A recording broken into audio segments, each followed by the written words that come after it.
नमस्कार दोस्तों, महाकाल न्यूज में एक बार फिर से आप सभी का स्वागत है।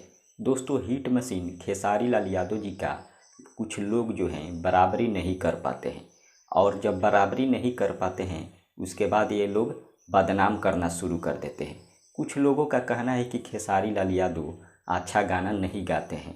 कुछ लोग जो है, मतलब सभी लोग नहीं, कुछ लोग हैं जो हमेशा बोलते हैं खेसारी लाल यादव अच्छा गाना नहीं गाते हैं।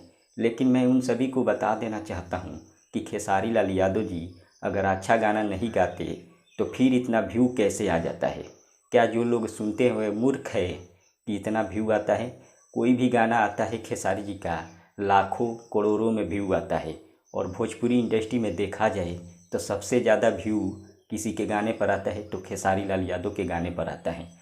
फिर भी लोग बोलते हैं खेसारी लाल अच्छा नहीं गाते हैं। अगर अच्छा नहीं गाते तो इतना व्यू नहीं आता। और यही सब बातों को लेकर बतासा चाचा ने एक बार इंटरव्यू में बोला था कि खेसारी लाल यादव भोजपुरी इंडस्ट्री में किंग है। जी हाँ, भोजपुरी इंडस्ट्री का किंग है खेसारी लाल यादव। और खेसारी लाल यादव जब गाते हैं तो भूकंप आता है। और कोई भले ही खेसारी जी का बुराई करता हो, लेकिन मैं खेसारी जी का गाना सुनता हूँ और लोग भी सुनते हैं। जो लोग सुनते हैं वो पागल थोड़ी है कि खेसारी जी का गाना सुनते हैं, अच्छा नहीं गाते हैं, फिर भी लोग सुनते हैं।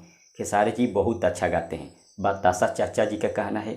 और कुछ लोग बतासा चाचा को खेसारी जी का दुश्मन बताते हैं, क्योंकि एक बार उन्होंने खेसारी जी के बारे में गलत सलत बोल दिया था।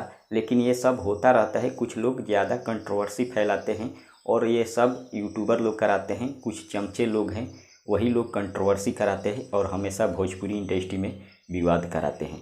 लेकिन खेसारी लाल यादव जी को जो लोग बोलते हैं कि अच्छा नहीं गाते हैं, वे लोग भी खेसारी जी का गाना सुनते हैं। यही सच्चाई है। फिलहाल इसके बारे में आप सबका क्या राय है, कमेंट करके बताइए। मिलते हैं अगले वीडियो में। धन्यवाद।